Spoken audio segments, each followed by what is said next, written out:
குன்றக்குடியில் இருக்கிற சண்முகநாத பெருமான். சண்முகநாத பெருமானை அவர்கள் தினந்தோறும் வழிபாடு செய்கிறவர்கள். சண்முகநாத பெருமானுக்கு என்ன தனிச்சிறப்பு? நோய் நீக்குகிறவர் மட்டுமல்ல, மருதுபாண்டியருக்கு ஏற்பட்ட ராஜப்பிளவை நோயை நீக்கியவர் குன்றக்குடி சண்முகநாத பெருமான். எங்கெல்லாம் முருகப்பெருமான் குடியிருக்கிறாரோ அங்கெல்லாம் மக்களின் குறை தீரும், கவலைகள் தீரும், நோய்கள் தீரும், பிணிகள் அகழும்.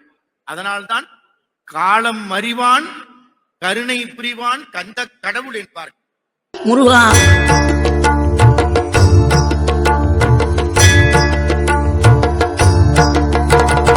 ஆறுபடை வீடும் அருள் வழங்கும் முருகா, அருகே நீ ஓடோடிவா.